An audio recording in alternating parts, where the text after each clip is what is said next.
होंगे। और भैया आपने अपना सैटरडे संडे का, चलो वो तो सही है।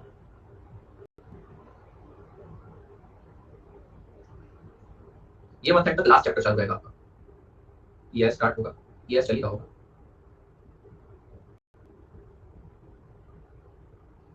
क्या होगा टाइमिंग बता दो, क्या रखा है मैंने, मेरे को याद नहीं है। शाम टाइम देखता हूँ 6:15 से 6:15 to 8:15 कूल। लेकिन जीवन में तो खत्म नहीं होता। कॉपी सर उस टाइम क्यों लेने वाले हैं तो हमें रिकॉर्डेड देखना पड़ेगा।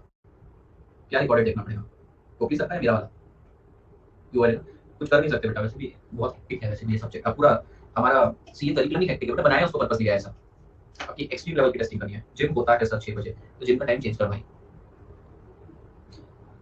बेटा। 6 पैक देखो, मैं यहाँ पे तुमसे सीरियसली पूछता हूँ, लड़कियां तुमको क्या लगता है 6 पैक ऐप से पटेगी? नहीं, वो जब तुम्हारी 6 डिजिट इनकम रहेगी पर मंथ उससे ज्यादा पटेगी। बात सही है किसी यहाँ? सब्जेक्ट का टाइम क्यों नहीं फिक्स करते हैं अकेडमी वाले? ऐसा नहीं होता बेटा, ऐसा नहीं होता है। मैंने पूछा कैसी है, अच्छी है? आज फाइनली मैंने स्टोरी पोस्ट करी ना। हाँ, मैं तो रोज कर रहा हूँ ना, कल परसों रील पोस्ट करी थी, स्टोरी पोस्ट कर रहा हूँ। अभी तो मैं एंगेजमेंट बढ़वा दिया है। हाँ ठीक है, मैं देख लेता हूँ बेटा, करूँ। One subject all teacher same timing, ऐसा नहीं होता है। कल देर भी करी, हाँ करूँगा। अभी स्टाफ आ जाएगा छुट्टी पर, तो थोड़ा उसमें कर दीजिए सकते। चलिए शुरू करें बेटा। ओके, बिल्कुल सही बोले। इतना एम्बैरेसिंग मोमेंट था, मैं 7 जुलाई महेंद्र सिंह धोनी का बर्थडे, वही वाली फोटो बोला ना मेरी।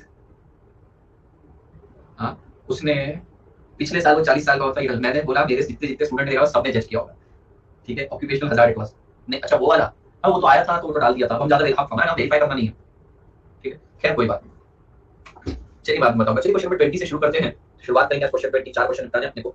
ये क्वेश्चन है बेटा अपॉर्चुनिटी कॉस्ट का, आपको आसानी से समझ में आ जाएगा अपॉर्चुनिटी कॉस्ट को कैसे इंकॉर्पोरेट करते हैं। A hospital is considering to purchase a diagnostic machine costing 80,000, तो बेटा 80,000 आपका आउटफ्लो होगा। बेटा 80,000 आपका आउटफ्लो होगा। The project life of the machine, the projected life of the machine is 8 year and has expected salvage value of 6,000, तो 74,000 divided by 8 कितना होता है? टेबल कितना हो जाएगा? 9250, तो चलो डेप्रिसिएशन में मिल गया। तो बेटा क्या मैं ऐसे कह सकता हूँ ईयर 8 में मेरे को 6,000 रुपीस का इनफ्लो आएगा आएगा at the end of 8 year the annual operating cost of machine is 7,500, it is expected to generate a revenue of 40,000 per year for 8 year। तो बेटा रेवेन्यू कितना है?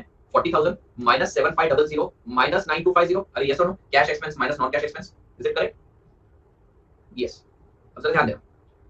Presently the hospital is outsourcing diagnostic work and is earning commission of 12,000 per annum। अब जरा ध्यान दीजिएगा बेटा, अब बहुत इंपॉर्टेंट पॉइंट है। ये 12,000 अभी क्या करता है, ये हॉस्पिटल है, खुद ना डायग्नोस्टिक नहीं करता है, डायग्नोसिस नहीं करता है बेटा, ये बाहर भेज देता है और इसको उसके बदले कमीशन मिलता है। अब ये सोच रहा है कि खुद की मशीन लगा, खुद की मशीन लगाएगा तो रेवेन्यू आएगा, बिल्कुल आएगा। कुछ कॉस्ट भी इनकर होगा, होगा डेप्रिसिएशन इनकर होगा। लेकिन बेटा तुम्हें नहीं लग रहा ये मशीन लगाने से इसके 12,000 का भी नुकसान होने वाला है, ठीक है। तो बेटा ये जो 12,000 रुपए इसने लूज किए हैं, ये जो 12,000 रुपए इसने लूज किए हैं बेटा, क्या ये अपॉर्चुनिटी कॉस्ट? मैंने आपको बताया था money save will be taken as money earn, और बेटा जो आपका अपॉर्चुनिटी लूज हो गया वो कॉस्ट की तरह इनकर करना पड़ेगा। समझ गए? ये यहां पर आएगा, this is going to come here. इसको करने का एक और तरीका मैं आपको बता दूंगा। अगर आपको अपॉर्चुनिटी कॉस्ट यहां पर माइनस करना पड़े, अपसाइड लग रहा है, तो आपको अपसाइड लग रहा होगा कि सर अपॉर्चुनिटी कॉस्ट तो एक्चुअली कुछ जेब से गया नहीं, उसको फिर भी माइनस करना पड़ेगा, डेप्रिसिएशन पेपर मान लेते हैं। तो खैर मैं आपको बता दूंगा सेम कैलकुलेशन कैसे आएगी, मैं बता दूंगा, ठीक है। बताइए कितना बचता है बेटा, कितना बचा है? मैंने बोला था 11250। बेटा मैंने क्या बोला था, अगर मान लो आपकी कोई सेविंग्स होती है, एक क्वेश्चन हमने कुछ दिन पहले किया था बेटा, वहां पे सेविंग हो रही थी, saving in scrap, saving in labour, तो सेविंग को आपने इनकम माना। उसी तरीके से आप जो कुछ कमा रहे थे अब नहीं कमा रहे हो, उसको आपको एक्सपेंस मानना पड़ेगा। अपॉर्चुनिटी कॉस्ट को ऐसे एक्सपेंस लेना पड़ता है जैसे सेविंग को आप रेवेन्यू मानते हो, उसी तरीके से अपॉर्चुनिटी कॉस्ट को। अगर ये आपको डाइजेस्ट नहीं होता तो इसको करने का एक और तरीका बता दूंगा। 11250 बेटा क्या इस क्वेश्चन में टैक्स दिया हुआ है? इस क्वेश्चन में टैक्स नहीं दिया है।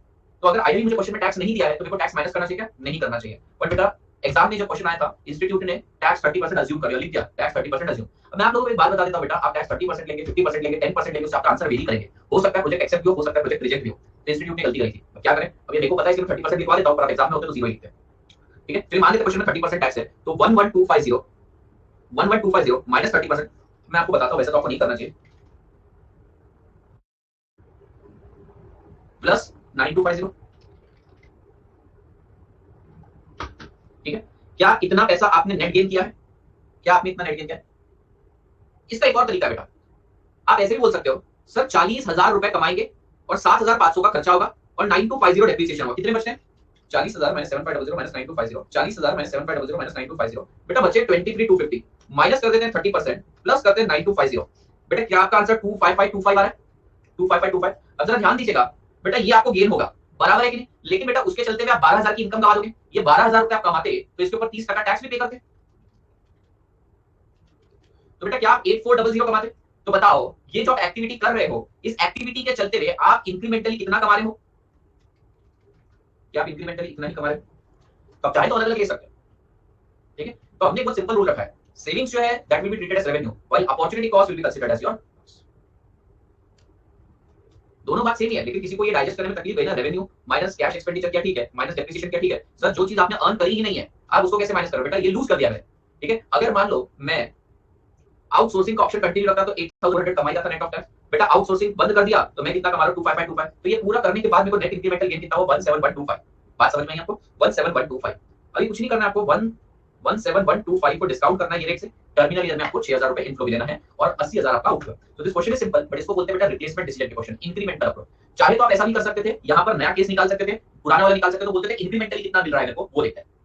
देखो इसको करने का तरीका मैं क्या बता रहा था, नई मशीनरी से कितना आ रहा था? 25525, पुराने वाले वर्क से कितना मिल रहा था? 8400। तो भैया बताओ इंक्रीमेंटली 17125 बोला ना आपने, 17125 हो रहा है, ये इंक्रीमेंटली है। इंक्रीमेंटली 80000 रुपए भी जा रहे हैं, इंक्रीमेंटली 6000 रुपए भी आ रहे हैं, तो आप इसको ऐसे भी इंटरप्रेट कर सकते हो, ठीक है। चलिए एक बार इसका एनालिसिस खुद देखिए और मुझे बताइए। एक सेकंड ना, मुझे कुछ रिकंसिलिएशन करना है।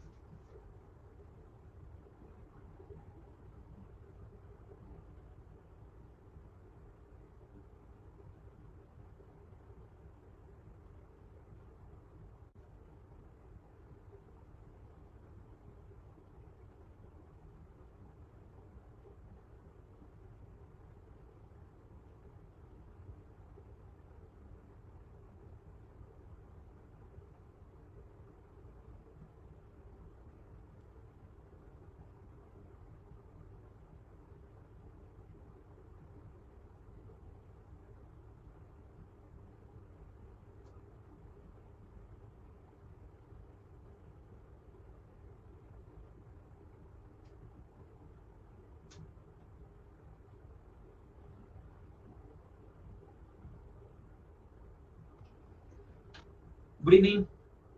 देखते हैं इसके अंदर टैक्स रेट 30% मैंने अज्यूम किया है। The answer calculated is based on assumption of tax rate which में लीड टू डिफरेंट आंसर। अगर आप टैक्स रेट बढ़ा लोगे ना, 50% ले लोगे, तो शायद आपका प्रोजेक्ट रिजेक्ट हो जाएगा। अगर आप बेटा शायद टैक्स रेट कम करोगे और तो प्रोजेक्ट एक्सेप्टेबिलिटी और बढ़ जाएगी। ये क्वेश्चन देखो इन्होंने गलत किया, टैक्स रेट अपनी मर्जी से ऐसे कैसे अज्यूम कर सकते हैं? जस्ट बिकॉज़ कंपनी ने 30% अज्यूम कर लिया तो बोलोगे ऐसा भी तो नहीं चलता है, ठीक है। दूसरी चीज बेटा, आप बोलोगे सर कंपनी तो 30% अज्यूम कर, मुझे सपना थोड़ी आया कि कंपनी तो 30%, और यहाँ पे हॉस्पिटल लिखा हुआ है, मुझे क्या पता हॉस्पिटल क्या है, ठीक है। एक वो चीज हो गई। दूसरी बात, कंपनी को भी टैक्स रिबेट वगैरह मिलते हैं।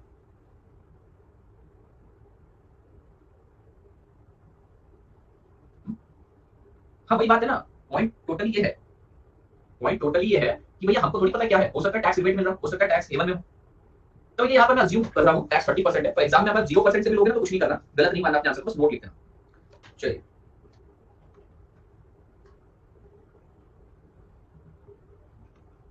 ठीक है, question number 7.20, hospital is considering a diagnostic machine. In this question,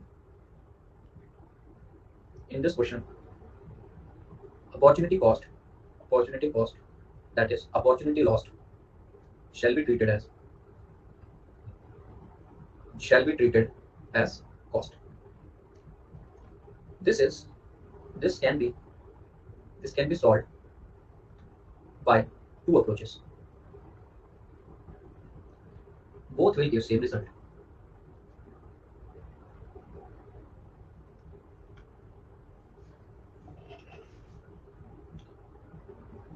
ठीक है, शुरू करें बेटा। Okay, working note for calculation of C fat.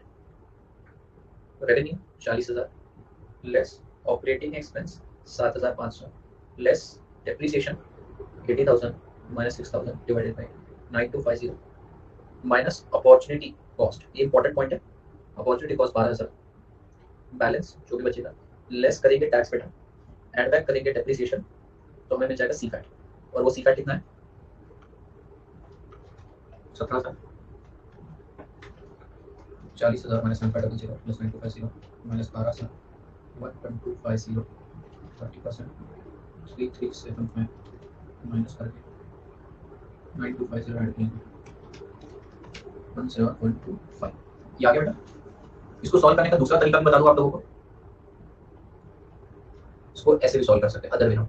40,000 7,500 9250 30%। बेटा सुन कहाँ रही है तो ध्यान करें, 30% टैक्स अज्यूम करने को बोला मैंने, एग्जाम में किया था उन्होंने, आप नहीं भी करोगे तो भी चलेगा।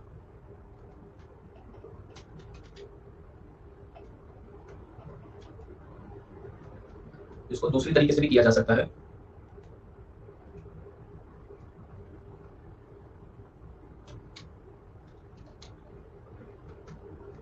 तो बेटा अगर आप ये डायग्नोस्टिक मशीन लाते हो तो भैया 2525 एडिशन कमाते हो, पर बेटा आपका एक लॉस भी है 12,000 इंटू 0.7 आफ्टर टैक्स। बेटा 12,000 का 30% टैक्स पे करने के बाद 8,400 बचेंगे। तो बेटा इंक्रीमेंटली आपके हाथ में 25525 माइनस 8,400 17125 ही बचते हैं। हाँ वीडियो ऑफ कर, 17125 ही बचता, एक ही बात है। अब चलिए क्या क्या निकालने के लिए बोला है, एनपीवी निकालने के लिए बोल रहे हैं, ईयर 01 बड़ी ईयर के हिसाब से करूंगा। और बेटा लास्ट ईयर में 6,000 इनटू पीवी फैक्टर करूंगा, पीवी एएफ नहीं। क्या ये चीज क्लियर है सबको? इतना सब करने की जरूरत ही नहीं है। 0.909 plus 0.826 plus 0.751 plus 0.683 plus 0.621 plus 0.564 plus 0.513 plus 0.467, ये हो जाएगा 17125 इनटू 5.334 प्लस लास्ट ईयर एक और मिलने वाला है 6,000 इनटू 0.467,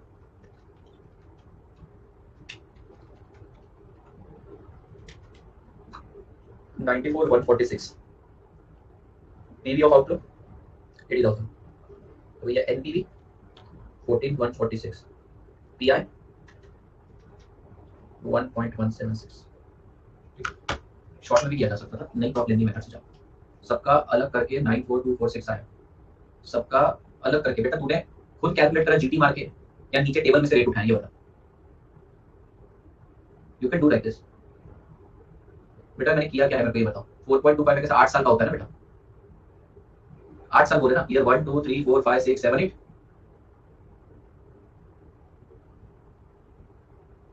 अरे इमेजिन करो 1 2 3 4 5 6 7 8 लिखा होगा, हर एक टाइम उसके पी फैक्टर लिखे होंगे।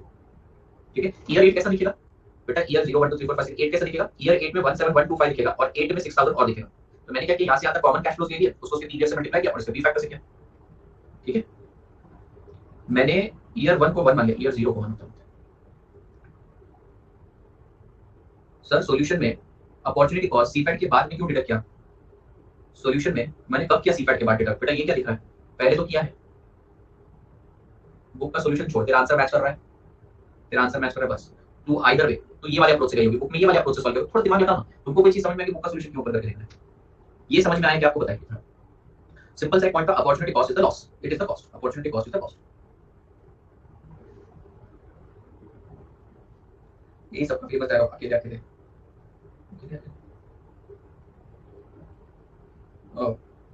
अरे बाप रे इतना मीठा सर, ख्याल रखो थोड़ा हमारा भी। अच्छा भाई सर, प्रीवियस स्लाइड ये नहीं, नेक्स्ट है पिया। पिया बेटा, पिया मतलब वो है ना, पिया पिया वो, पिया पिया वो है वो। क्या है पिया का मतलब, क्या होगा वो? नहीं फिर क्या पिया कर रही है फिर? ये स्लाइड वाला। हाँ तो दो ही तो स्लाइड में आंसर आया, अभी उस पे था, इस पे आने के लिए बोले किधर मचवा रहे हो मुझे बताओ, क्या करना है, क्या चाहते हैं क्या तुम लोग? सरस पूछते हैं बच्चे। हाउली किधर थी इतने दिन से? PR stands for profitability index, desirability factor, वो देखते क्वेश्चन कर लिया उसके ऊपर। जर्सी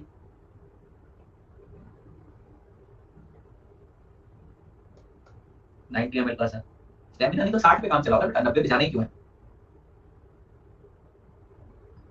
डार्क वाला क्या होता है? दुनाजा वाली है। मैंने शेयर किया था ना बेटा पिछली बार, लास्ट लेक्चर में मैंने उसका सॉल्यूशन शेयर किया था, क्वेश्चन नंबर 21 का। अब वो पिछले लेक्चर में जाके देख लीजिए। हो गया क्या बहन निधि हाउली? पिया पूछ रहे मुझसे क्या है, मैंने जब सॉल्यूशन में पिया निकाला है, ऑलरेडी बुक में पूछा है प्रॉफिटेबिलिटी इंडेक्स क्या है, इतने लेक्चर हो गए, 7वां लेक्चर है, चलसी बुढ़िया तो कहाँ होने दे रहे हो तुम लोग? इतना परेशान कर देते हो कि मेरे को लड़की से मिलने जाने का मौका ही नहीं मिलता। अब इसने पिया पूछ के टाइम वेस्ट कर दिया, इसका ध्यान कहीं और होगा। अरे यार कमाल यार, इधर उधर कैसे ध्यान भटका रहे थे, कमाल है। चलो आइए कुछ बेहतरीन क्वेश्चंस में से एक क्वेश्चन करें, क्वेश्चन नंबर 7.22 सर मुझे पता नहीं था, पता करके क्या कर लेता बेटा तू? कौन सा तेरे को यूपीएससी के पेपर में सवाल आने वाला है? सीए में तो नहीं आएगा पक्का है, because it is very easy question, now everybody knows, सबको टाइप नहीं मिला था। तो अब दूसरी कैटेगरी में पूछेंगे। एनीवेज अरुण सर की शादी नहीं हुई है, मजाक कर रही है। हाँ मैं मजाक कर रही थी, वैसे भी यूपीएससी कौन सा दे रहा है? हाँ फिर तो भी तो कौन सा बात, तुम्हारी सोच कितनी मिलती है, दोनों की देखो कितनी छोटी सोच है, दोनों रोशन और दिव्यांश की सोच कितनी मिलती है, दोनों गिरी हुई सोच के इंसान है। चलिए आगे बढ़ते हैं। पता नहीं हाथ क्यों सूझ गया, पता नहीं मारा क्या मेरे को, मेरे को तो नशा भी नहीं किया मैंने। क्यों दिख रहा होगा? मतलब ऐसे होता है ना, जैसे जिम वगैरह जाते हैं ब्लॉक हो जाता है, ऐसा होगा। अब देखो शादी कर लो ना, हाइट है बेटा। मैंने अल्कोहल कब की छोड़ दी है, क्योंकि मैंने एक दो बार जब भी पिया है, एक दो बार नहीं 6-7 बार पिया है, तो मेरी बॉडी रिएक्ट कर जाती है। फिर अगला दिन हेडेक वगैरह रहता है, नौसिया होता है, बॉडी एकदम ऐसा लगता है रिबूट मार रही है और खराब लगता है। तो जब छोटा था तब ट्राई किया था, छोटा मतलब आर्टिकलशिप और सीए फाइनल के दौरान, जब ऑफिस में था। नहीं, अब नहीं होता। पीते थे का मतलब ऐसा तो पाप कर दिया, ट्राई किया है, उसमें कोई तकलीफ नहीं है, मुझे कोई गुनाह नहीं लगता। तो नहीं चला, बॉडी को सूट नहीं हुआ। Then I try to shift और बियर ट्राई करके देखी, बोलते बियर का टेस्ट एक्वायर्ड रहता है। इतनी कतई घटिया टेस्ट की है, उसका मैं बाल नहीं धोऊंगा अपने, लेकिन कुछ लोगों को बहुत अच्छी लगती है। तो कुल मिला के भैया, जब पैसे नहीं थे तब ट्राई करी और खराब लगी। अगर मान लो आप पसंद होती है, आज तो पैसे भी देखो कितना पीता था मैं, अच्छा है नहीं चढ़ी मेरे को आदत उसकी। खैर, जब पीता हूँ उतनी पीने की उल्टी आ जाए, फिर नहीं होता है। Experience experience Sneha, experience.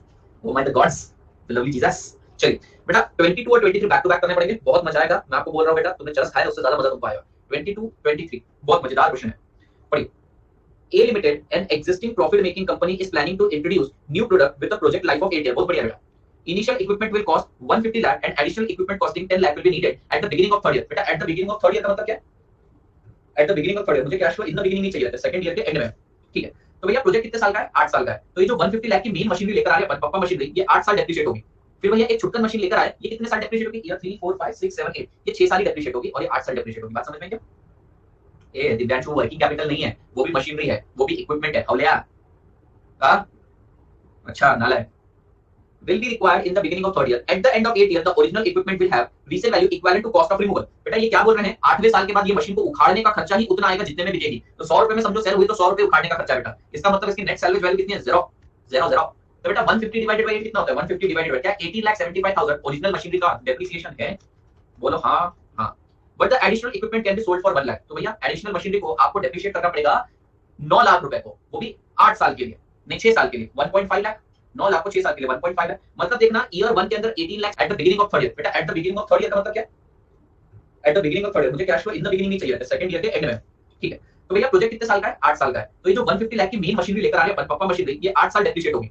फिर भैया एक छुटकन मशीन लेकर आए, ये कितने साल डेप्रिशिएट होगी? ईयर 3 4 5 6 7 8, ये 6 साल ही डेप्रिशिएट होगी और ये 8 साल डेप्रिशिएट होगी। बात समझ में क्या? ए दिव्यांशु, वर्किंग कैपिटल नहीं है, वो भी मशीनरी है, वो भी इक्विपमेंट है। हौलिया का अच्छा नाला है। will be required in the beginning of third year. At the end of 8 years, the original equipment will have resale value equivalent to cost of removal. बेटा ये क्या बोल रहे हैं? 8वें साल के बाद ये मशीन को उखाड़ने का खर्चा ही उतना आएगा जितने में बिकेगी। तो 100 रुपए में समझो सेल हुई, तो 100 रुपए उखाड़ने का खर्चा है बेटा। इसका मतलब इसकी नेट सैलवेज वैल्यू कितनी है? 0 0 0। तो बेटा 150 डिवाइडेड बाय 8 कितना होता है? 150 डिवाइडेड बाय क्या? 18,75,000 ओरिजिनल मशीनरी का डेप्रिसिएशन है। बोलो हाँ हाँ।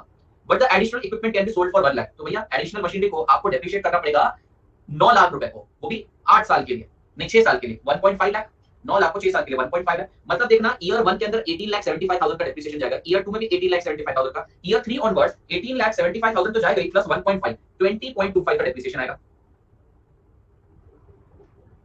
हाँ जी, क्या यहाँ तक की बात की? एक और चीज याद रखना, ये जो लास्ट में इक्विपमेंट बिक रहा है, इसका मेरे को इनफ्लो भी मिलेगा।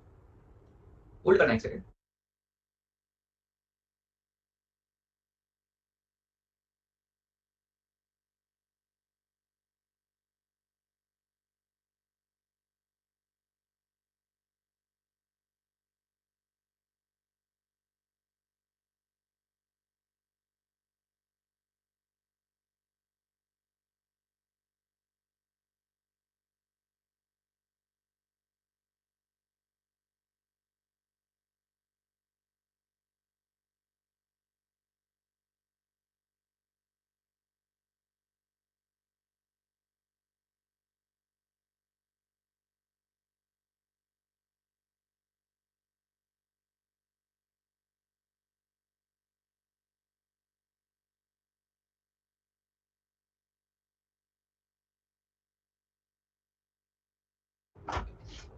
हाँ बेटा समझ में आया? क्लियर? और जी क्लियर है, क्लियर है, क्लियर है। सर आप भी बहुत स्पीड बोलते हैं, मैं क्या स्पीड बोल रहा हूँ? और जी क्लियर है, ओके बेटा। चलिए यहाँ तक सब समझ में।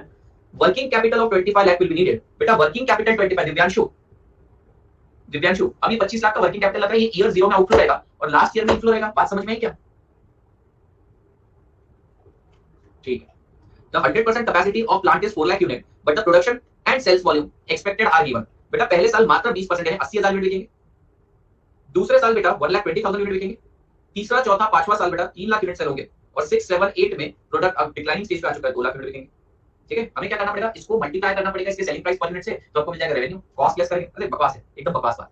The sale price is 100 and PV ratio is 60%। बेटा पीवी रेशियो यानी कंट्रीब्यूशन, यानी वेरिएबल कॉस्ट कितना हो गया, क्या वेरिएबल कॉस्ट 40 रुपए हो गया, क्या वेरिएबल कॉस्ट 40 रुपए हो गया, okay, is likely to be obtain, fixed operating cash cost are likely to be 60 lakh. अभी 16 लाख में डेप्रिसिएशन है या नहीं है, सोच के बताओ, पहली बात तो बता, तो उन्होंने कैश कॉस्ट बोला है तो नहीं है, दूसरी बात डेप्रिसिएशन खुद ही 18 लाख का है, तो ये 16 लाख में कैसे हो सकता है, सो ये 16 लाख अलग है, 18 लाख 75,000 अलग है। In addition to this advertisement expenditure, तो भैया एडवर्टाइजमेंट एक्सपेंडिचर भी मुझको लेस करना पड़ेगा। मुझे ऐसा लग रहा है कि तुम्हें क्वेश्चन इजी लग रहा है, पहले साल, दूसरा साल, तीसरा, चौथा, पांचवा, ये एडवर्टाइजमेंट एक्सपेंडिचर है। The company subject to 50% tax straight line basis permissible for tax purpose, एक 12% discounting rate should the project be accepted. हाँ पता नहीं, तो इजी ही क्वेश्चन है, ये क्वेश्चन तो इजी है, इसके बाद वाला इसी से इंस्पायर्ड क्वेश्चन है, उसके अंदर एक पॉइंट में ट्विस्ट है, सिर्फ एक पॉइंट में। आपको जो करना है करो, वेरिएबल कॉस्ट में तो कवर नहीं होगा, और क्योंकि देखो तनीषा उन्होंने बोल के रखा हुआ है कि additionally in addition to this advertisement expenditure will be in addition to this, तो बड़ा ही आसान सा क्वेश्चन है, थोड़ा सा लेंदी जाएगा। लेंदी क्यों जाएगा, क्योंकि देखो 8 साल का कैलकुलेशन है, हर साल कैश फ्लो भी यूनिफॉर्म नहीं होंगे, ठीक है, तो कैलकुलेशन करने में टफ जाएगा, पर करते हैं। सी फैट का कैलकुलेशन लेंदी जाएगा, टफ नहीं है, लेंदी जाएगा। चलिए क्या फ्लो बनाए बेटा, पहले पहले हम लोग डेप्रिसिएशन निकाल लेते हैं, फिर बेटा सी फैट का टेबल सोचते हैं कैसा बनाना है, और लास्ट में तो मेन टेबल बन ही जाएगा। 8 ईयर है ना, 8 साल का।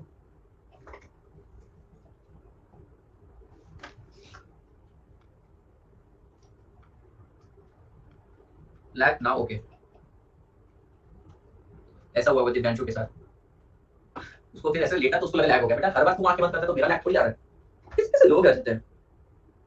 डेप्रिसिएशन ऑफ ओरिजिनल, आज हम शुरू कर रहे हैं 1500 की क्लास। अच्छा, good evening good evening good evening good evening, ये बोल दिया मैंने, ऐसा बोलता है। आज हम शुरू कर रहे हैं 15 सर की क्लास, बड़ा म्यूजिकल मैजिकल के साथ, बड़ा पढ़ रहे हैं 15 सर के साथ। हम बात कर रहे हैं अनअकैडमी के अनप्रेसिडेंटेड, अनमेथोडिकल, अनप्रेसिडेंट, अनबीटेबल, बहुत सारे अन लगाने के बाद, मैं आपका दोस्त और होस्ट प्रोफेसर जीएस बत्रा, ये है अनइमेजिनेबल, ठीक है।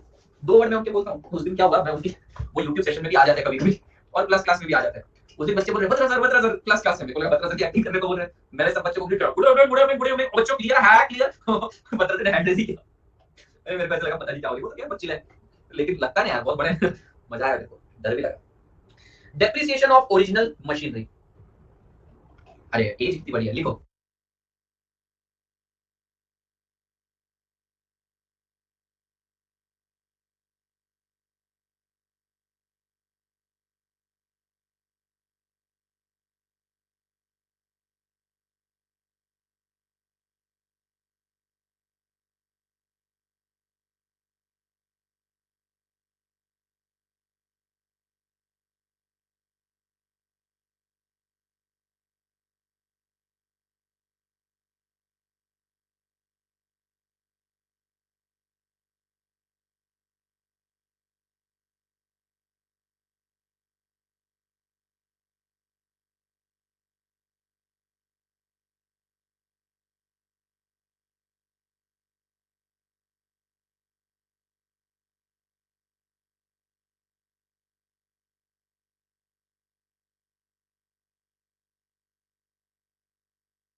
हाँ जी, चलिए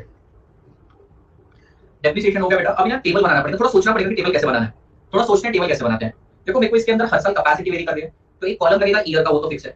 उसके बाद बेटा कैपेसिटी लिखनी पड़ेगी, कैपेसिटी के बाद उसका sale price minus variable cost minus fix cost minus depreciation minus advertisement minus tax, बेटा ये कॉलम कितने बनेंगे, ठीक है। तो मैं इस बार, आप देखो आपको वर्टिकल बनाना है हॉरिजॉन्टल बनाना है, योर चॉइस। मैं सोच रहा हूँ, मुझे ऐसा लग रहा है कि मैंने आज तक हॉरिजॉन्टल ही बनाया है, वाई को हॉरिजॉन्टल, हॉरिजॉन्टल मुझे सही लग रहा है, हाँ मुझे हॉरिजॉन्टल लग रहा है। ये देखिए ईयर, जीरो जीरो का तो लिखने की जरूरत नहीं है, 1 2 3 4 5 6 7 8। अगर बेटा आप थोड़ा और दिमाग लगाएंगे इसके अंदर, थोड़ा सा और, तो 2 कॉलम और ऐड करके, एक पीवी फैक्टर का और उसके साथ डिस्काउंटेड कैश फ्लो, सारा कैलकुलेशन यहीं पे हो सकता है चाहे। तो ये 0 से शुरू करते हैं। अरे यार सर आप डिसाइड करो, अरे क्या करूं यार, पहले मुझे बना ले दो, पहले मुझे बना ले दो, फिर तुम देखो। और जब मुझे पता चल गया कॉलम बहुत ज्यादा है, तो मैं ईयर के कॉलम को छोटा बना रहा हूं, 0 1 2 3 4 5 6 7 8। इतना तो तुम्हारे पास जगह होगा ना। अब जरा ध्यान दो, पहले मैं बना लेता हूं, बाद में तुम कर लेना। ईयर को ऊपर लेने पर भी कोई फर्क नहीं पड़ेगा। आप क्या बोल रहे हैं कि जैसे अब तक लेते आए वैसे ले लें? ठीक है, तो मुझे कोई तकलीफ नहीं।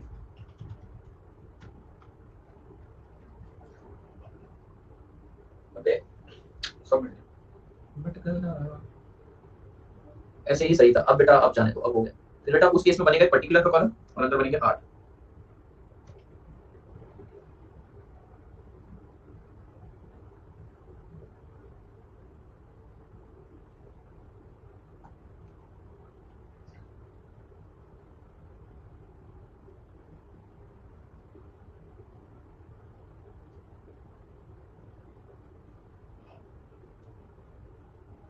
यहाँ भी बना सकते हो, उसमें कोई तकलीफ नहीं। प्रोडक्शन लिख लो। वो मेरे को वो वाला ज्यादा बेटर लग रहा था उसका। इसमें थोड़ी जगह कम पड़ेगी, कोई बात नहीं। 80,000, 1,20,000, 80,000, 1,25,000, 75%, 3 लाख है। 3 लाख, 3 लाख। यहाँ पे आपको जगह कम पड़ जाएगी। 600 मैनेज करके चलना।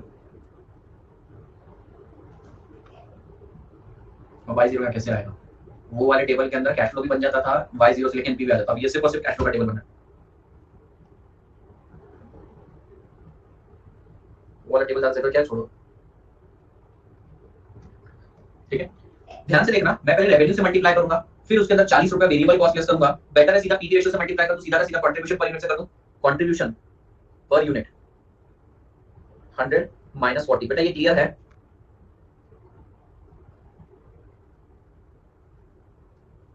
कितना होगा? 80,000 into 100, 48 lakh. 48, 12, 6, 72 lakh. 1 crore 80 lakh, 180 lakh, 180 lakh, 120 lakh.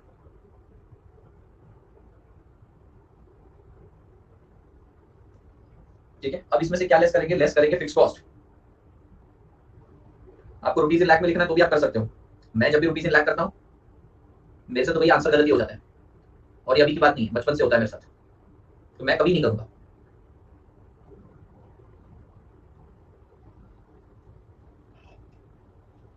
Minus depreciation 18,75,000, 18,75,000, 20,25,000, 20,25,000, 20,25,000, 20,25,000, 20,25,000, 20,25,000 minus advertisement expenditure. इस क्वेश्चन को करने के और भी बहुत सारे शॉर्टकट हैं, पर क्या फायदा? ये जब क्वेश्चन एक ही बार आना एग्जाम में, कितना ही टाइम खाएगा, तो गलतियां क्यों करना? हम प्रो लेवल पे करते हैं इसे सॉल्व, लेकिन आप नहीं कर पाओगे। अब मतलब टीचर्स। हो गए सारे खर्चे इसमें से? टैक्स है 50%, वो देख लें। हो गया बेटा, सारे खर्चे तो हो गए। तो भैया बैलेंस कितना हो रहा है? लेस करेंगे tax at the rate 50%, add back कर देंगे डेप्रिसिएशन।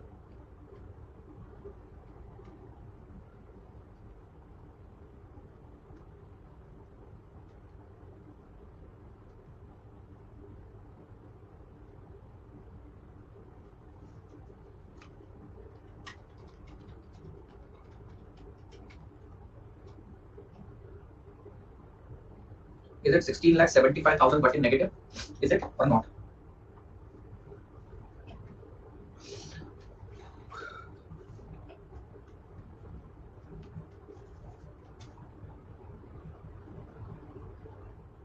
क्या नेगेटिव आ रहा है?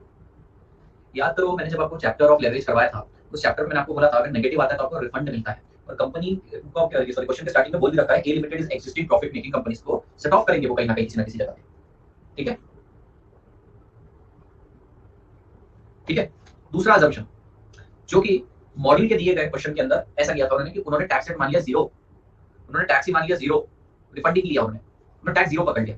तो उन्होंने बोला कि भैया 16,75,000 नेगेटिव आ रहा है, 0 टैक्स पे करेंगे, एड बैक करेंगे डेप्रिसिएशन 2 लाख कर लेंगे। उन्होंने 2 लाख रुपए लिया। उन्होंने अज्यूम किया कि कोई सेट ऑफ, कोई कैरी फॉरवर्ड नहीं हो रहा। अगर क्वेश्चन में क्लियरली लिख दिया होता कि भैया कोई सेट ऑफ नहीं हो रहा है, कोई कैरी फॉरवर्ड नहीं हो रहा है, तो भैया ऐसे समय तो सही बात है कि 0 टैक्स लेना चाहिए था। पर क्वेश्चन में अगर नहीं बोल रखा है और ऊपर लिख भी रखा है कि वो प्रॉफिट मेकिंग कंपनी, तुम ही बताओ मुझको क्या रिफंड मांगना चाहिए? मुझे ये लॉस दूसरी जगह से सेट ऑफ करके बेटा मेरा टैक्स बचाना चाहिए। तो अभी क्या करेंगे, इस क्वेश्चन में लिख लो ये पॉइंट, इस क्वेश्चन में पॉइंट लिखो कि no set off is admissible, no set off and no carry forward is admissible. लिखो ये क्वेश्चन। सर ये चाहते तो आप भी लिख कर दे सकते थे, पहले से प्रिंटेड क्यों कंफ्यूजन बढ़ा रहे हो? क्योंकि बेटा ये क्वेश्चन आपको एज इट इज बुक में लिखेगा और वहां पे सॉल्यूशन कुछ और लिखेगा, फिर आप लोग कंफ्यूज हो जाओगे। इससे बेटर है कि मैंने आपको लिखवा दिया है। हाँ, आप यहाँ पर लिख लीजिए नो सेट ऑफ और कैरी फॉरवर्ड इज एडमिसेबल। लिखना चाहिए था इन्होंने, लिखना चाहिए था, नहीं लिखा इन्होंने।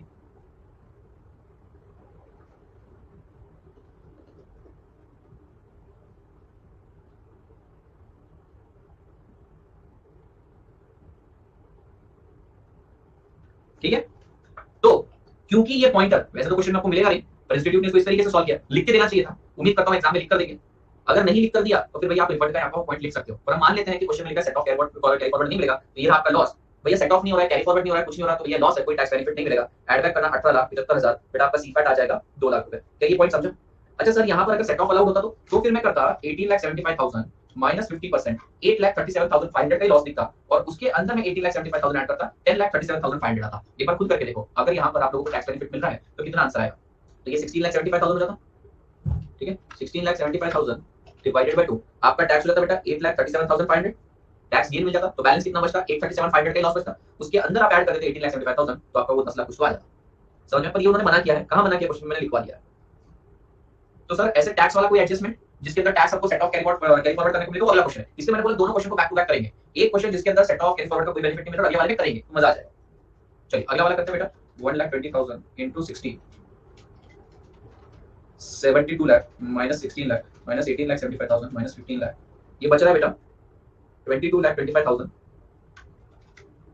11,12,500, 29,87।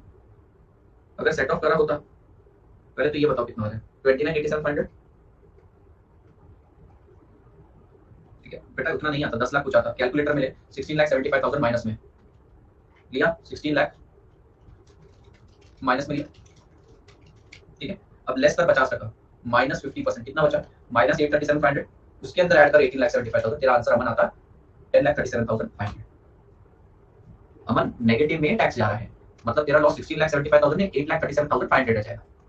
समझे? चल अगला बताओ बेटा। 180 lakh minus 16 lakh minus 18,75,000 minus 10 lakh, 1,35,25,000, 1,35,25,000 बराबर है ना? कुछ गलत किया मैंने? 180 minus 16 minus 20.25 minus 10, 133, 1,33,75,000, 66,87,500,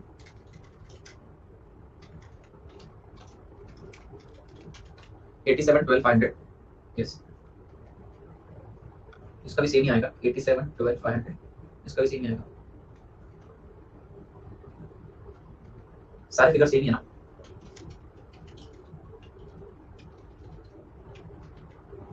इसका आ जाएगा 79,75,000, 39,87,500, ये आ जाएगा 60,12,500, 60,12,500, 60,12,500। अब लास्ट एक टेबल बनाना है जिसमें आउटफ्लो दिखाने हैं आपको, इनफ्लोज दिखाने हैं, वर्किंग कैपिटल दिखाना है। बात खत्म। बच्चों का सवाल है सर वर्किंग कैपिटल स्टेटमेंट में आता है क्या? नहीं, स्टेटमेंट में वर्किंग कैपिटल नहीं आता, डायरेक्टली मेन स्टेटमेंट में आता है। क्या चीज क्लियर हो गई है?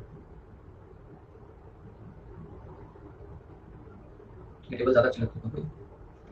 ठीक है, रिचुअल है उसको ब्रेक नहीं करते। हमें क्या करना है? कैलकुलेशन ऑफ एनपीवी, प्रोजेक्ट का इवैल्यूएशन, रिचुअल है उसको ब्रेक नहीं करते। हमें क्या करना है? कैलकुलेशन ऑफ एनपीवी, प्रोजेक्ट का इवैल्यूएशन करना, तो एनपीवी निकालना है। ईयर 0 1 2 3 4 5 6 7 8 नहीं बनती, नहीं बनती। कैश फ्लो की बात करते हैं बेटा। ईयर 0 में कैश फ्लो कितना जा रहा है? 150 लाख। बेटा इस बार ईयर 2 के एंड में, यानी ईयर 3 के बिगिनिंग में बोलो या ईयर 2 के एंड में बोलो, बात ईयर 2 के एंड में लिखेंगे 25 लाख। ये वाला प्रोजेक्ट मेरे को ईयर 8 में 1 लाख रुपए रियलाइज भी करके देगा, क्या ये बात सत्य है? इसके अलावा बेटा मेरी जेब से 25 लाख रुपए का वर्किंग कैपिटल भी जा रहा है, और एज पर अवर रिचुअल कुछ बोला नहीं है तो 25 लाख का इनफ्लो भी मान लेंगे। अब यहाँ पे सीफैट लिख देते 2 लाख, 29,87। थर्ड ईयर के बिगिनिंग में है, हम सारे कैश फ्लो को ईयर एंड में मानते हैं। थर्ड ईयर के बिगिनिंग को सेकंड ईयर का एंड मानते हैं। मैंने बताया था पिछली बार 87 मेरे पास। क्या याद आया? ओके नहीं, याद नहीं आया?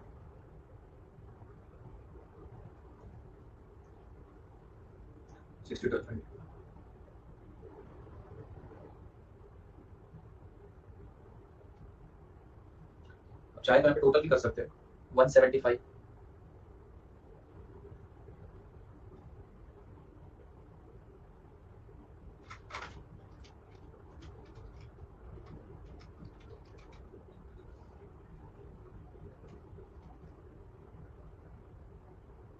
बी फैक्टर मैं लिख के दे देता हूँ, क्वेश्चन में दिया नहीं, वैसे आप अपनी मर्जी से लिख सकते हैं, मैं दे देता हूँ ताकि सबके आंसर सेम ही है।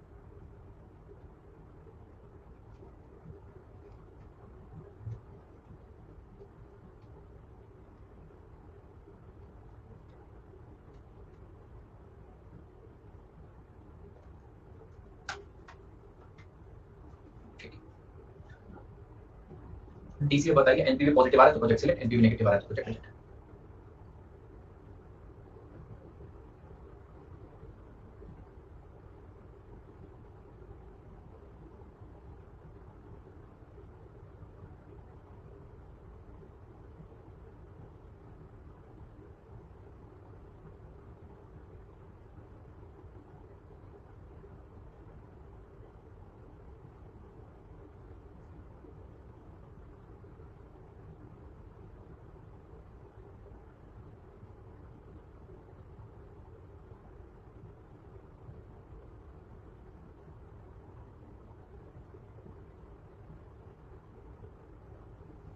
हो गया क्या? अच्छा आपका बाकी है।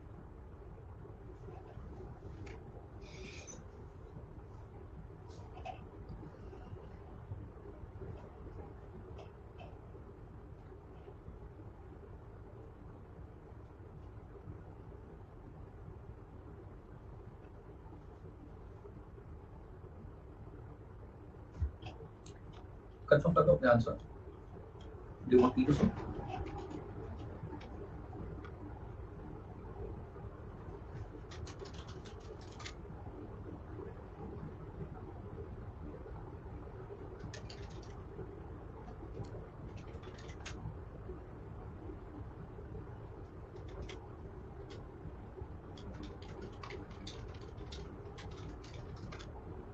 इन तीनों का टोटल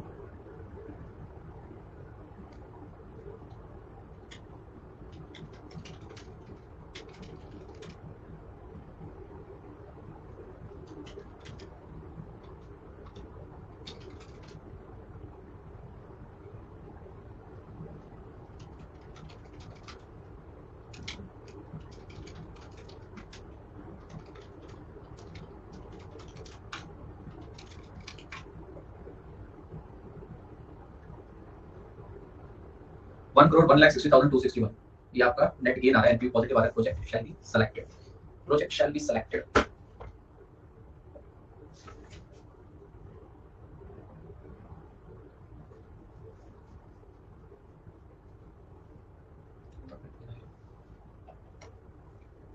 बना सकते हो, मेरे अक्सर गलतियां होती हैं लाइक बनाने में, इसलिए मैं नहीं बनाता, आप बना सकते हो।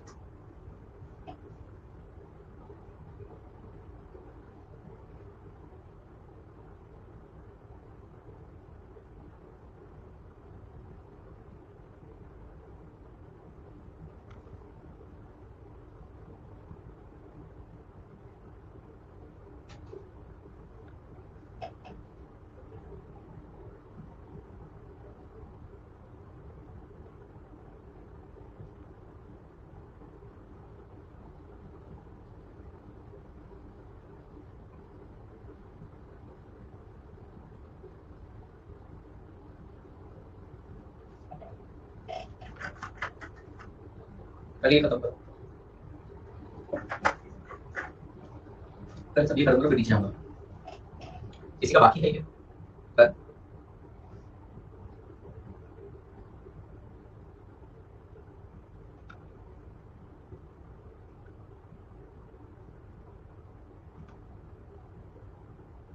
कल हम लोग करेंगे इंक्रीमेंटल अप्रोच, परसों करेंगे कैपिटल रेशनिंग, और थर्सडे को हो जाएगा बेटा आप लोगों का वाईपीएम मेथड जो रह गया है वो कंप्लीट हो जाएगा, ठीक है। और कोई भी स्पेशल केस थर्सडे को हो जाएगा चैप्टर। फ्राइडे और सैटरडे को risk analysis and capital budgeting भी हो जाएगा, यानी कि इन्वेस्टमेंट डिसीजन इस वीकेंड हो जाएगा। फिर बेटा अगले फ्राइडे तक, उसके बाद वाले फ्राइडे तक रेशो हो जाएगा सैटरडे, उसके बाद वाले मंडे तक डिविडेंड भी हो जाएगा। हाँ एआर तो 5-10 मिनट है, आज ही करवा दूंगा। 1 करोड़ 1 लाख समथिंग आया एनपीवी, कितना है ऊपर के लिए 1 करोड़ 1,60,261।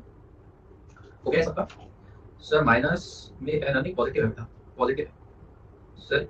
इको केवा पासून सुरू करना है, नेक्स्ट मंथ ही होगा स्टार्ट, नेक्स्ट मंथ हो जाएगा, नेक्स्ट मंथ अच्छे से हो जाएगा, आसानी से हो जाएगा। इस महीने से स्टार्ट करना था बट अगली बर्ड बैच स्टार्ट करवा रहे हैं, हमेशा मैं लेट बर्ड बैच में होता हूँ, पुरानी कुछ चीजें नहीं खत्म होती कि अगली बर्ड में स्टार्ट करा, इस बार बोले ठीक है एग्जिस्टिंग वालों को थोड़ा लेट खत्म होगा, कोई बात नहीं। नहीं महारथी बैच लेकर आ रहे हैं, महारथी या शौर्य नाम से आ गया। आपस में मत रिश्ता जोड़ना बेटा, तुम्हारे बच्चों की शादी आपस में हो जाए, ऐसे बोल रहे तो तुम दोनों कैसे जोड़ोगे रिश्ता? वो देखो कानून तुम्हारे साथ है, लेकिन मेरे को भी जब तक पटता नहीं भैया बात। बाकी भैया कानून क्या है, हम तो झुके हैं फिर भी। बोल रहा है कि कोटक कार्ड पे जो आपने रीसेंट परचेस करी तो उसे ईएमआई में कन्वर्ट कर दो। 50 रुपए आउटस्टैंडिंग बैलेंस है मेरा, 50 रुपए को ईएमआई में कन्वर्ट करने के लिए बोल रहे हैं। बोल रहा है तो कुछ भी बोलते हैं बैंक वाले भी, खैर छोड़ो। ये बेटा उसी से इंस्पायर क्वेश्चन है, पर इस बार सेट ऑफ कैरी फॉरवर्ड का मजा आएगा, बहुत अच्छा क्वेश्चन है ये, पढ़े। XYZ Limited is planning to introduce new product with project life of 8 years. बढ़िया। The project is to be set up in SEZ, qualify for one time at starting tax free subsidy from the government for 25 lakh rupees as capital investment। ध्यान से सुनना बेटा, इन लोगों को year 0 पे 25 lakh government से subsidy आ रही है।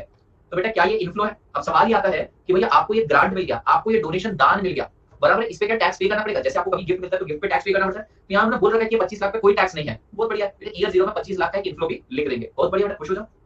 टैक्स भी बोल रखा है, ओके कूल। सिर्फ दिव्यांशु को खुशी हुई और किसी को नहीं हुई। Initial equipment will cost 1 crore 75 lakh।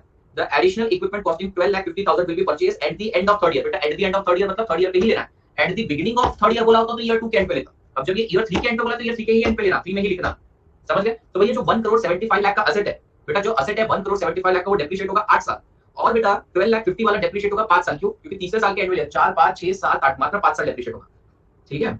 At the end of 8 years, the original equipment will have no resale value, but additional equipment can be sold for 1,25,000। बिल्कुल previous question जैसी adjustment। The working capital of 20 lakh will be needed and will be released at the end of 8 year। बोल भी दिया, year 0 पे 20 लाख जाएगा, year 8 में 20 लाख वापस आ जाएगा। The project will be financed with a sufficient capital। बहुत बढ़िया।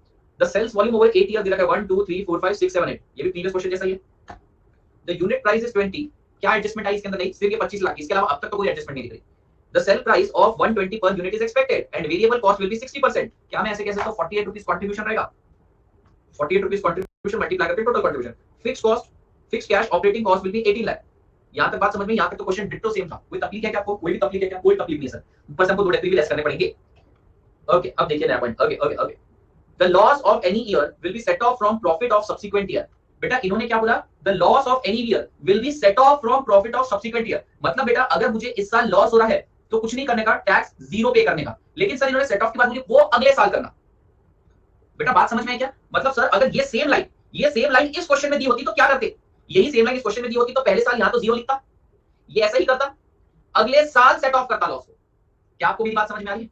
नेक्स्ट ईयर होगा, प्लीज ट्राई टू अंडरस्टैंड। ये बहुत मस्त और क्रिटिकल पॉइंट है। मैं आपको बोल रहा हूं ईयर 2 में आप लोग गलतियां करेंगे, सभी करेंगे, कोई बड़ी बात नहीं, सब करेंगे, आप में से सभी करेंगे, मैं नहीं करूंगा। पर ये बात समझ में क्या? अगर इस क्वेश्चन में ये लाइन लिखी होती the loss of particular year will be set of in next year, तो भैया इसका मतलब है इस साल आपको कोई टैक्स रिफंड नहीं मिल रहा है, वो तो 0 लेना, एडजस्टमेंट करना, सीपैट निकालना, और वो लॉस को अगले साल सेट करेंगे।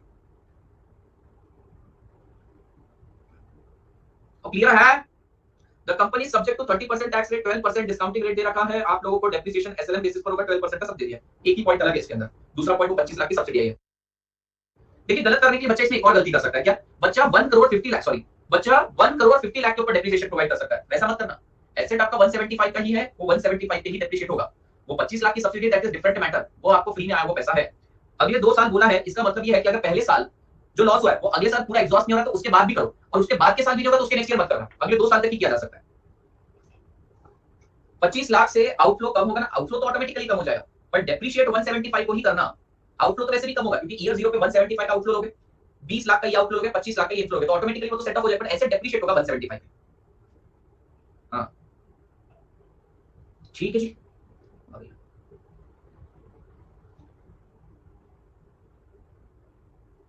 चलिए ओरिजिनल इक्विपमेंट, नहीं रोशन ये गलत नहीं है।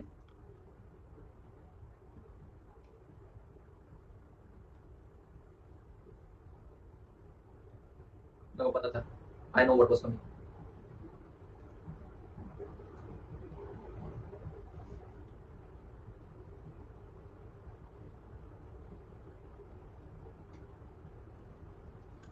रोशन, हाँ रोशन भी लेकर बोलने तो दो यार।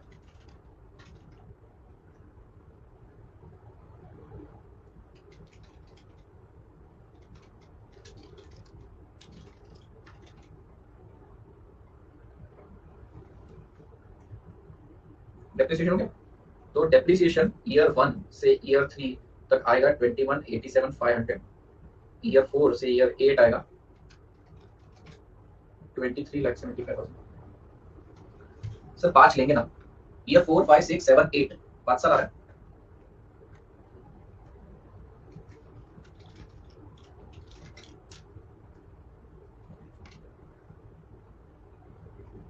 $2,25,000।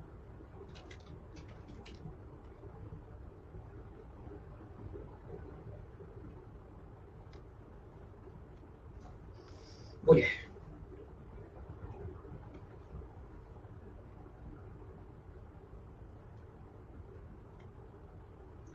ऐसे ही टेबल बनाएंगे बिल्कुल।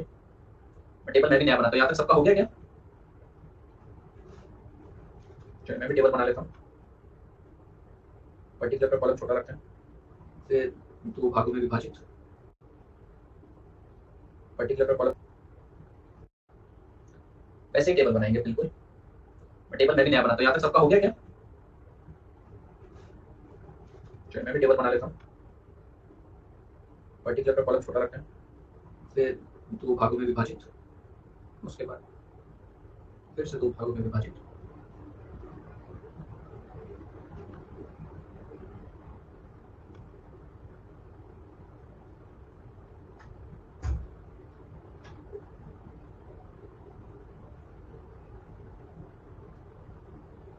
नहीं, आप अपना रिचुअल मत तोड़ो, बार बार अलग मत करो, जैसा चल रहा है चल रहा है। Particular year 1 2 3 4 5 6 7 8। आज बेटा सबसे पहले आउटपुट 72 का 2,60,000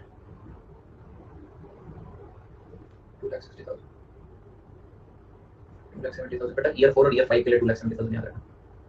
1,80,000।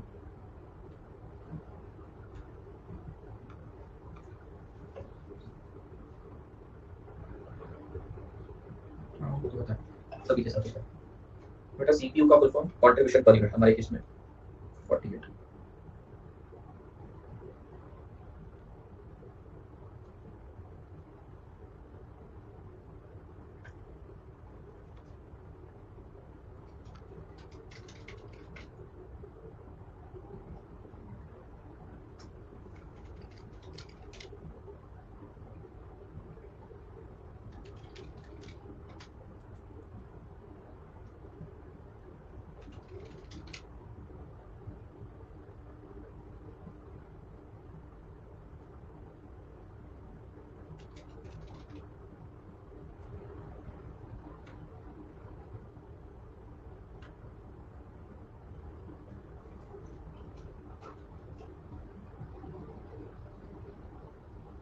ये हो गया। लेस करेंगे फिक्स कॉस्ट 18 लाख।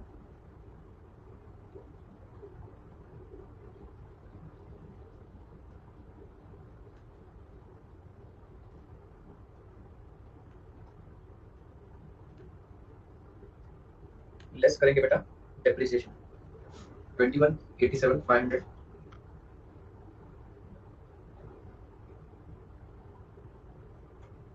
24,12,500।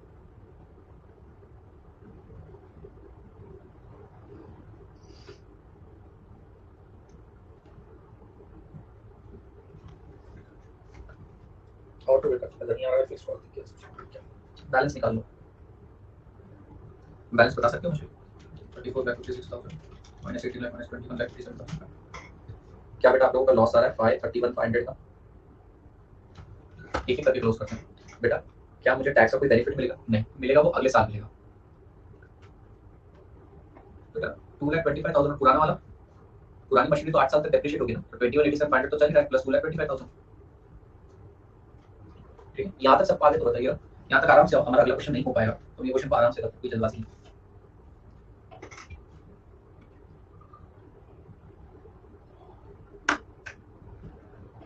ठीक है फाइन।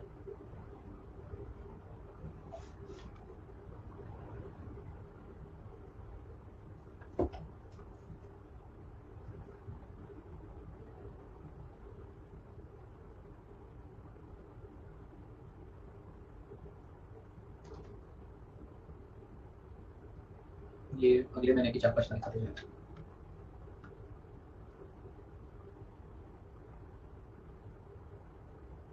चलिए प्रोसीड बेटा। ओके बेटा, क्या मुझे इसी साल सेट ऑफ का बेनिफिट मिल रहा है? नहीं, उन्होंने बना किया तो कोई भी साल का लॉस होगा अगले साल देखना, मतलब इस साल में कोई टैक्स भरना है क्या, नहीं, टैक्स बेनिफिट आएगा क्या, नहीं। ऐड बैक कर देंगे बेटा डेप्रिसिएशन 2187,500 में, करिए 2187,500 माइनस 5, बेटा क्या मेरा सी फैट 1656000 है। Please understand. तो पिछले वाले सब में, पिछले वाले में आपको कोई टैक्स बेनिफिट नहीं मिल रहा था, उस साल भी कोई टैक्स बेनिफिट नहीं मिल रहा था, अगले साल भी नहीं मिल रहा था, वो क्वेश्चन अलग है। लेकिन इस बार थोड़ा फायदा होने वाला है, इस बार थोड़ा फायदा होने वाला है। देखना बच्चे भयंकर गलती कर जाते हैं इस पॉइंट में। मैं चाहता हूं बेटा एक बार आप रफ में खुद आंसर निकाल के देखिए, पहले रफ में खुद आंसर निकाल के देखिए। बैलेंस मुझे बताइए कितना है, 1,08,000 into 48 माइनस 18 लाख माइनस 21,87,500 11,96,500।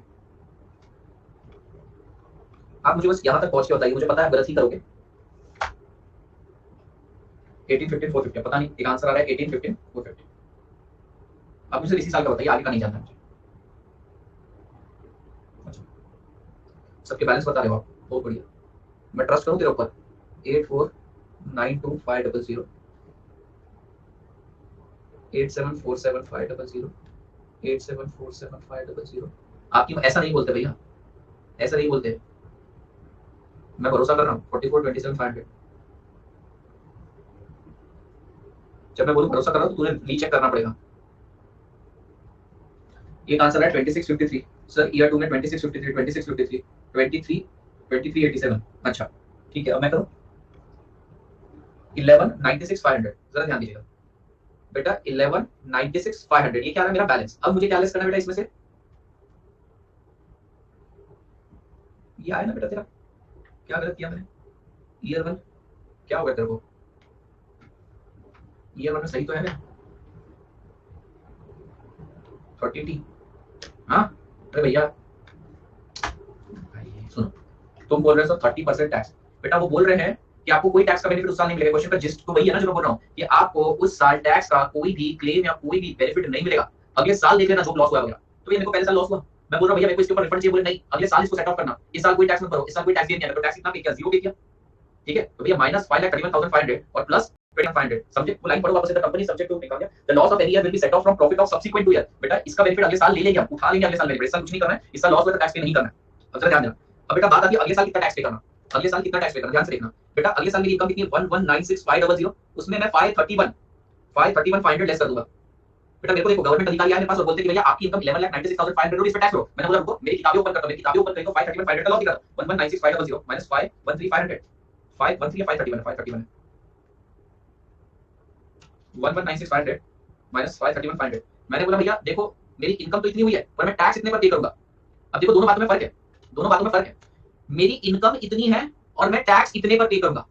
बच्चे को पता है क्या लगता है, उसकी इनकम 665,000 हो गई, वो इसको कट करके यहाँ पर 665,000 कर देता है। नो, पूरी तरीके से गलत है बेटा। देखो अब आपको तोड़ तोड़ के करोगे तो लॉजिकल लगेगा, भैया मेरी इनकम इतनी है अगले साल, बहुत बढ़िया। अब गवर्नमेंट अधिकारी बोलते हैं टैक्स पे करो, तो मैंने बोला हां टैक्स पे करेंगे, बोले 11,96,500 मैंने बोले 11,96,500 इनकम है मैं मानता हूं, पर पिछले साल का 531,500 लेस करने के बाद 665,000 पे मैं टैक्स पे करूंगा 30% के हिसाब से, भैया मैं 199,500 का टैक्स पे करूंगा। अब देखना 11,96,500 मेरी इनकम थी, उसमें से टैक्स पे करना पड़ा 199,500। ठीक है, 11,96,500 माइनस 199,500 बेटा कितना आया 997,000, इसमें डेप्रिसिएशन ऐड बैक करोगे। अच्छा बच्चा क्या गलती कर देता है, देखो बच्चा गलती करता है 11,96,500 इसमें से लेस कर देता है 531,500। ठीक है, कितने बचे 11,96,500 माइनस 531,500, वो बोलता है बचा 665,000 माइनस 30%, मेरे पास बचा 465500, इसके अंदर ऐड कर देते हैं डेप्रिसिएशन कितना 21,87,500 और बच्चा बोलता है 26,53,000 है। नो, दिस वन इज क्या आपको डिफरेंस समझ में आया बेटा। अगले साल आपकी इनकम इतनी ही है 11,96,500 ही आपकी इनकम, आपकी इनकम थोड़ी कम होगी, आप अपनी इनकम को लेस क्यों करोगे। आ गया, मुझे बताओ अगले साल आपकी इनकम थोड़ी कम हो रही है, आप अगले साल इनकम आप अगले साल टैक्स कम इनकम पे करोगे। ठीक है, अगर कोई बच्चे को और थोड़ा जानने की भूख है, इनकम यूनिट है पर प्रीवियस ईयर का लेस रहा, अब और किसी बच्चे को और जानने की भूख है तो मैं और अच्छे से सिखाता हूं बेटा। मैं टैक्स कितना पे किया 199,500, हाँ है ना, अभी सही करेक्शन करेक्टेड मेथड के 199,500। जरा देखो मेरा मेथड सही है, पता है कैसे, अगर आप ये 2 साल के पीरियड को 1 साल का पीरियड मान लो, समझो इसको फर्स्ट 6 मंथ मान लो, इसको सेकंड 6 मंथ मान लो, तो बताइए पहले सेकंड 6 मंथ में कितने कमाए 1,196,500 और पहले कितने कमाए -531,500। बेटा ओवरऑल कितना आपने कमाया 665,000, इसके ऊपर 30% पे करो, यही आंसर आएगा, यही आंसर आएगा, समझ रहे हो आप, टैक्स इतना ही आंसर आएगा। तो कुल मिला के क्या हो रहा है, अगले साल की आपकी इनकम को कम करने की जरूरत नहीं है, वो ऑटोमेटिकली हो रहा है। अगले साल की आपकी इनकम उतनी ही है बेटा 11,96,500, आपको टैक्स रिड्यूस इनकम पे पे करना पड़ेगा, वो अलग आएगा। वो ऐसे तो करना नहीं चाहिए, ऐसे थोड़ी करेंगे, 2 अलग-अलग साल है डिस्काउंटिंग रेट करेंगे, वो नहीं करना चाहिए, मैं समझा रहा हूं आपको, ऐसे थोड़ी करने के लिए बोल रहा हूं मैं आपको। मैंने आपको एक सिंपल लाइन में बताया, बिल्कुल सिंपल सा स्टेटमेंट। बेटा आपकी अगले साल इनकम 11,96,500 ही है, इसमें कोई शक है ही नहीं। फिर अधिकारी आप बोलते हैं टैक्स पे करो, तो तुम जा रहे थे टैक्स पे करने 11,96,500, पर गवर्नमेंट अधिकारी बोलते हो, तो तुम्हारा चार्टर्ड अकाउंटेंट बोलता है कि भैया पिछले साल का लॉस तो सेट ऑफ करो। समझे ये पॉइंट? समझे सर? टैक्स समझा पर इनकम क्यों चेंज? बेटा तू सुन, सुन मेरी बात बेटा। तनिषा, तूने पहले साल धंधा चालू किया और तेरे को लॉस हो गया, बराबर? लॉस हो गया और ये सारी एडजस्टमेंट करी। अब दूसरे साल तूने बिजनेस किया और तेरे को 11,96,500 का प्रॉफिट हो गया, तू क्या पिछले साल का भी रोती बैठेगी क्या? बोले मेरी किस्मत ही बर्बाद, मेरे पिछले साल 5 लाख 31,500 करा। नहीं, वो तो पिछले साल बोल दिया ना, रो ली ना तू पिछले साल 5,31,500 का लॉस पिछले साल रो ली तू। इस साल जो प्रॉफिट हुआ वो बात करें ना। बात समझ में आई क्या तनिषा? दो चीजें पकड़। पहली चीज, पिछले साल तेरे को लॉस हुआ, तूने रिपोर्ट कर दिया। इस साल तेरे को प्रॉफिट हुआ, तूने रिपोर्ट कर दिया। पिछले साल तेरे को लॉस हुआ तो टैक्स रिफंड मांगने के मना करके बोले अगले साल सेट ऑफ कर दो, तो लो भैया पिछले साल टैक्स जीरो पे करना। और इस साल बेटा जब तू टैक्स पे करने के लिए इनकम लो भैया 11,96,000 पिछला अटैच लॉस भी ले लो मेरा, और जो बचता है उसके ऊपर टैक्स मांग लेना। समझे? कितना है बेटा? 1,99,500। क्या लगा मेरा सवाल? कैसा लगा मेरा सवाल? इसमें एक और आइडियल सिचुएशन हो सकती थी। क्या बात कर रहे हैं सब? देखो 531,500 का लॉस है, 11,96,500 का गेन है। बेटा अगर मुझे सेम साल सेट ऑफ करने को मिल रहा है, सेम साल करने को मिल रहा है, तो 531,500 इंटू 30%, मैं बेटा 154,050 का रिफंड मांगता, और अगले साल 11,96,500 इंटू 30%, 358,950 का टैक्स पे करता। तो कुल मिला के दोनों साल में वही आएगा, 199,500 ही आएगा। अगर मान लो इन्होंने नेक्स्ट ईयर कैरी फॉरवर्ड करने के मेरे को नहीं बोला होता, तो मैंने क्या किया होता? उसी साल रिफंड ले लिया होता, अगले साल एक्स्ट्रा पे किया होता। यही सिचुएशन आती है बेटा। अगले साल अगर मेरे को ये वाला क्वेश्चन बोलता है कि अगले साल सेट ऑफ कर दो, इस साल रिफंड लेता 154,050 का, और बेटा साथ ही साथ में नेक्स्ट ईयर एक्स्ट्रा टैक्स पे करता। इन्होंने इसमें ट्रीटमेंट बदल दी। इस बार बोला कि 531,500 आपको कोई रिफंड नहीं मिलेगा, अगले कम टैक्स पे कर देना।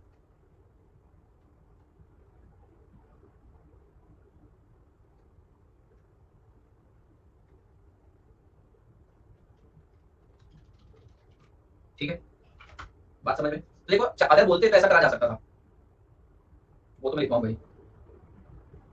हो गया ये समझ में आया? वर्किंग नोट पे लिख लेंगे एंड में, इसलिए इसको कलर भी हमारे को स्टार मार्क कर दो, देख लेंगे कितना हुआ। 1196,500 1196,500 माइनस 199,500 प्लस 21,87,500, क्या 31,84,500 लगा? नेक्स्ट, अब तो भैया इस साल कोई लॉस नहीं हुआ जो अगले साल सेट ऑफ वगैरह करना पड़ा, अगले साल तो क्लियर खाली 84,92,500 इनटू 30% 2547,750 माइनस 81,32,250। अब सिंपल है, 87,47,500 into 30% 26,24,250 minus plus depreciation 24,12,500।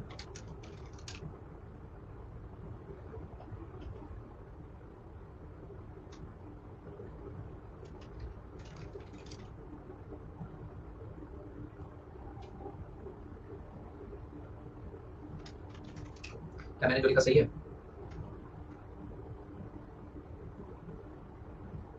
Sir year 2 में भी लॉस रहा तो दोनों ईयर का, हाँ ये तो थर्ड ईयर में, दोनों साल का अगले साल लेंगे, फिर भी कैलकुलेशन हम सेम रहेगी। उस साल का प्रॉफिट उठाएगा बेटा, वहां पे कैसी कैलकुलेशन करी होती है, मैंने उस साल का बैलेंस लिया होता, ठीक है 84,92,500 ये लिया होता, फिर टैक्स पर्पस के लिए अलग वर्किंग करी थी 84,92,500 माइनस पुराने 2 साल के लॉस, उस पे टैक्स को टैक्स पे लेता। ठीक है, मान लो अगर मुझे सेकंड ईयर में लॉस होता तो मैं क्या करता? 84,92,500 मेरी इनकम लेता, ये तो ऐसे ही सकता। अब टैक्स की बारी, टैक्स कैलकुलेट करने के लिए 84,92,500 पहले साल का लॉस 531,500 और सेकंड ईयर का लॉस मान लो 10 लाख, ठीक है वो लेता, बैलेंस आता, उस पे टैक्स आता, वो टैक्स अमाउंट अप्लाई करता। तो ये टैक्स की वर्किंग अलग से करनी पड़ती है। सो वर्किंग नोट दिखाता हूं इसको आपको मैं, 55,11,750 सिर्फ इसका वर्किंग नोट देखो।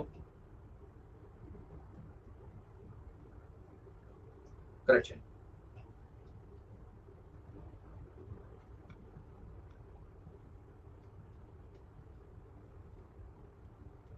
सर फर्स्ट ईयर में इतना लॉस होता कि सेकंड ईयर भी कवर नहीं कर पाते, तो थर्ड ईयर में वही तो करके बताया। अगर मान लो सेकंड ईयर में भी लॉस होता या फर्स्ट ईयर में 25 लाख का लॉस हो जाता, ठीक है समझो एक एक रफ एग्जांपल ले लेते हैं जिसको समझ में आ रहा है, देखना तैयार हो देखने के लिए। मान लो पहले साल 25 लाख का लॉस हो जाता, अब ना बिल्कुल ब्रेक तरीके से आगे 1196500 और तीसरे साल होता 8492,500। अच्छा ये बैलेंस आ गया बेटा, ये हर साल की रिस्पेक्टिव इनकम है। अब टैक्स की बात, अब टैक्स की बात आती है, पहले साल लॉस हो गया, टैक्स पे करना है क्या? पहले साल लॉस हो गया, टैक्स पे करना है क्या? नहीं, तो टैक्स लेस किया जीरो और डेप्रिसिएशन ऐड किया 21,87,500 बेटा, जो भी आपका आंसर आता है XYZ, ठीक है। अब बेटा 25 लाख का लॉस चल रहा है, अगले साल की टैक्स कैलकुलेट करना है बेटा। अगले साल की इनकम है 11,96,500, उसमें से बेटा 25 लाख माइनस कर दो, सारा का सारा तो माइनस होगा नहीं, एटलीस्ट 11,96,500 लेस कर दूंगा। समझ गए? अगले साल की जितनी इनकम उतना तो लेस कर दूंगा, अगले साल की टैक्स जीरो पे करूंगा। तो भैया 25 लाख में से 11,96,500 मैंने कर दिया, अब कितने बचे? 30,03,500। तो भैया थर्ड ईयर में 84,92,500 में से 30,03,000 लेस करूंगा, 71,89,000 पे टैक्स पे कर दूंगा। समझ में आया आपको? तो बेटा ये जो बैलेंस है ये तो ऊपर की वर्किंग है, इसको छेड़ना नहीं, टैक्स के लिए अलग से वर्किंग होगी। क्लियर हो गया? बिल्कुल। नोट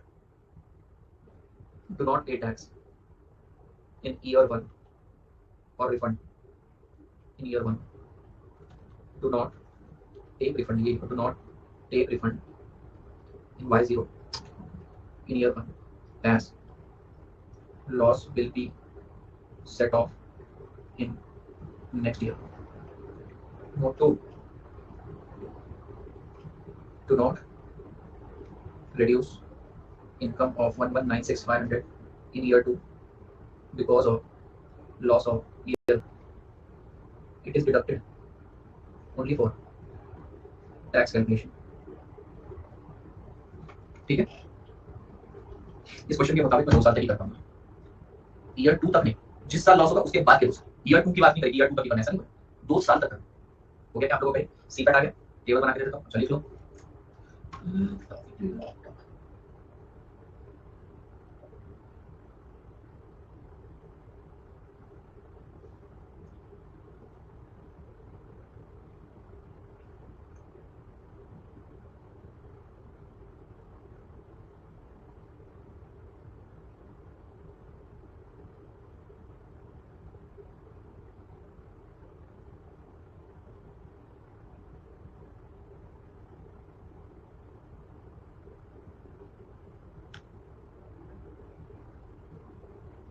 ओके, तो इस क्वेश्चन में क्या डिफरेंस था प्रीवियस क्वेश्चन के कंपैरिजन से? ये चलिए करो बेटा, मैं सी पैट बना के दूंगा, आपको टेबल बना के दूंगा नेट कैश फ्लो का, आप उसको डिस्काउंट कर लेना 12% से, नीचे रेट भी दे रखे हैं आपको। डन, दिव्यांशु चलो लास्ट टेबल बेटा, ईयर 0 1 2 3 4 5 6 7 8 12% से, नीचे रेट भी दे रखे हैं आपको। डन, दिव्यांशु सी पैट बना के दूंगा, आपको टेबल बना के दूंगा नेट कैश फ्लो का, आप उसको डिस्काउंट कर लेना। चलिए करो बेटा, मैं सी पैट बना के दूंगा, आपको टेबल बना के दूंगा नेट कैश फ्लो का, आप उसको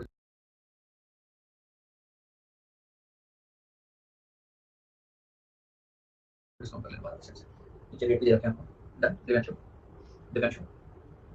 चलो लास्ट टेबल बेटा, ईयर 0 1 2 3 4 5 6 7 8 कैश फ्लो की बात करते हैं बेटा। सबसे पहले तो 175 लाख का आउटफ्लो है बेटा, उसी समय 20 लाख का भी आपका एक और आउटफ्लो है, लेकिन आपको टैक्स फ्री सब्सिडी मिल रही है 25 लाख, रिमेंबर दिस। फिर आप लोगों ने इक्विपमेंट परचेज किया ईयर 3 के एंड में 12,50,000 का, तो ये भी आपका आउटफ्लो है, लेकिन ये 1,25,000 में सेल आउट भी हो गया। साथ ही साथ बेटा ये जो वर्किंग कैपिटल है ना, ये भी रिलीज हो गया है, तो 25 लाख की एडजस्टमेंट ले ली, 175 ले लिया, डेप्री ले लिया, उसका 20 लाख ले लिया। हाँ बस ये अब सीधा कैश फ्लो का है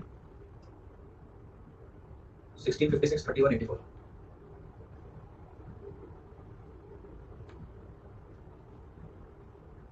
81 32 250 85 35 750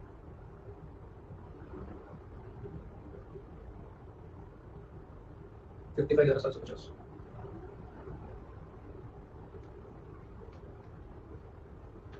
तो पहले साल लिखना, पहले साल 170 लाख का आउटफ्लो है, दूसरे साल में कुछ करने की जरूरत नहीं, तीसरे साल का दिखाता हूँ 12 लाख 50,000।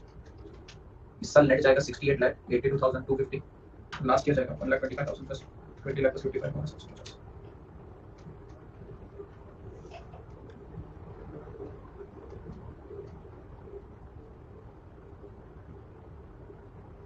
87 16 तूने इसको 11 लाख सॉरी 12,50,000 ले लिया क्या? 12,50,000 लिया क्या तूने दिव्यांशु? हाँ शाबाश, पिछली बार 1 को 10 लिया, इस बार 1 25 को 12,50 लेना, शाबाश बेटा। और बोलता मेरे को भरोसा करवा,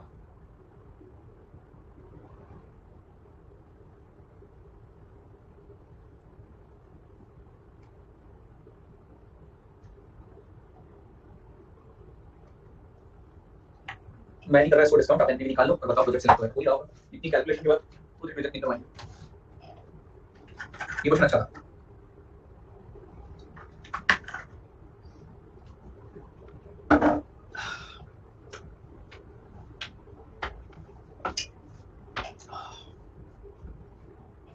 टू करोड़ 75,54,887 10 मार्क्स का 051 या 5 सेट कर दो।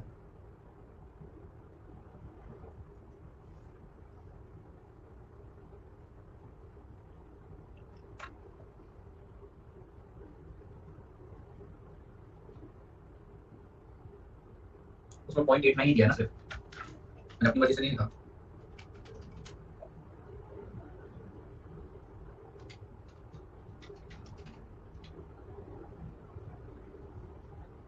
बुक में 8-9 है और मन में कोई मैंने अपनी मर्जी से नहीं लिखा।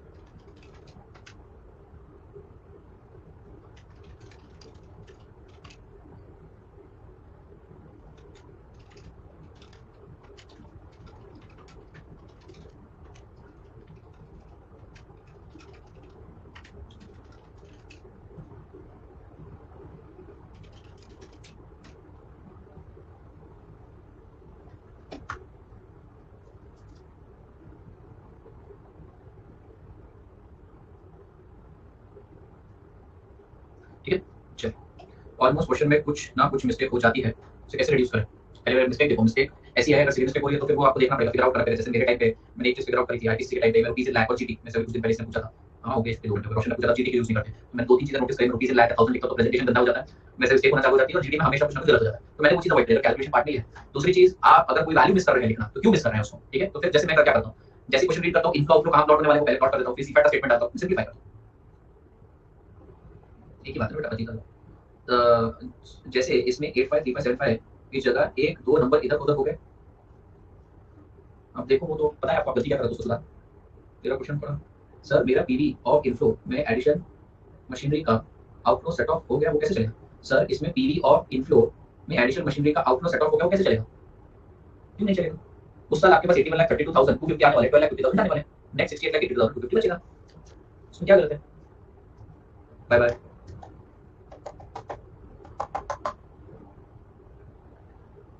हम PV of inflow and divide by PV outflow करते हैं ना, क्यों कर रहा है? जैसे एनपीवी मांगा है ना भाई, हम ऐड करो, जैसे मांगा है एनपीवी, जैसे मांगा क्या है पहले ये बता।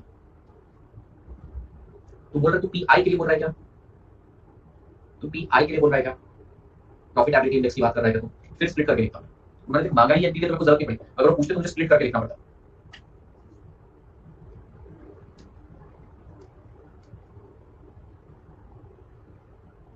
पिछले में भी जरूरत कहां थी तुम्हें? पिछले में पीआई निकालने के कहा बोला था, प्रोजेक्ट का इवैल्यूएशन एनपीवी के बेसिस पे होता है। तो उन्होंने मांगा नहीं तो फिर मैं ओवर कॉम्प्लिकेटेड क्यों करूं? ऐसे तो तू बोलेगा डिस्काउंटेड पे बैक के लिए क्यूमुलेटिव कैश फ्लो का क्यों नहीं आपने टेबल मैंने मांगा नहीं तो क्यों? अगर मांगते तो स्प्लिट कर दिया होता, और ऑलरेडी क्वेश्चन इतना रिलेटेबल लगता है कि यार पूछेंगे तुमसे। ठीक है, चलो हो गया, that's it for the from my side, thank you so much, bye bye, see you tomorrow, bye bye.